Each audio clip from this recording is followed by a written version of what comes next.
რაც შეეხება შემთხვევას, როგორც უნივერსიტეტის იურიდიული ფაკულტეტის სტუდენტები ჩვენთან საუბარში აცხადებენ, შემთხვევა მოხდა დაახლოებით შუა დღის 4 საათზე.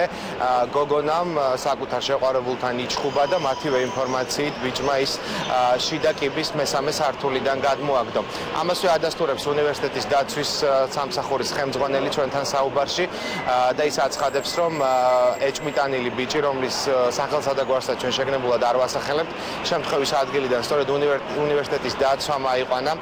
მათვე მიაწოდეს სამართალდამცველებს უნივერსიტეტის სათვალთვალო კამერის ჩანაწერები, სადაც სავარაუდოდ გოგონას მესამე სართულიდან გადმოგდების სცენაც არის გადაღებული და ასევე ბიჭის აყვანაც.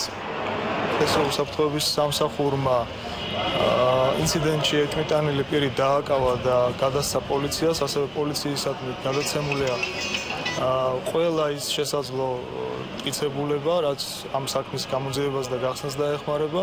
ჩვენ როგორც გითხრეს, შეყვარებულები იყვნენ და გადააგდო კიბეებიდან, აიყვანაო და გადააგდო. და თვითონ პოლიციაც როდესაც მოვიდა, იყო ის ბიჭიც და თქვა, რომ იყო უბრალოდ მე არ შევწყვები ვარ, ჩემმა მეგობარმა მომიყვა. ეს ბიჭი აიყვანა პოლიციამ?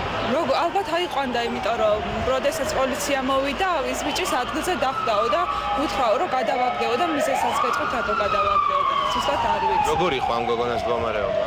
როგორც ვიცი, მუცლის არეში აქვს დაზიანებები. მესამე კურსელი გოგო გადმოაგდეს მესამე სართულიდან. ვინ? ბიჭმა.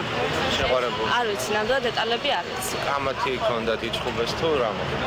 არა, მართლა არ ვიცი რა მოხდა, მაგრამ ის ვიცი, რომ ბიჭმა გადმოაგდო გოგო მესამე სართულიდან და ეხლა გოგო სამწყობაშია გადაყვანილი. ეს გოგო დაშორდაო და ამ ბიჭმა გადმოაგდო მესამე სართულიდან. შეყვარებულები ხდნენ დაშორდნენ. როგორ არის გოგო? არ ვიცი, მეგონი აპარატზეა შეერთებული. დაშავებული გოგონაც და ეჭმიტანილი ბიჭიც არიან მესამე კურსის იურიდიული ფაკულტეტის სტუდენტები, მათ ვინაობას ჩვენ შეგნებულად არ ვასახელებთ. რაც შეეხება შინაგან საქმეთა სამინისტროს მიერ ოფიციალურ ინფორმაციას, მომხდარზე ძიება დაწყებული არის 1809 განზრახ მკვლელობის მცდელობის მუხლით.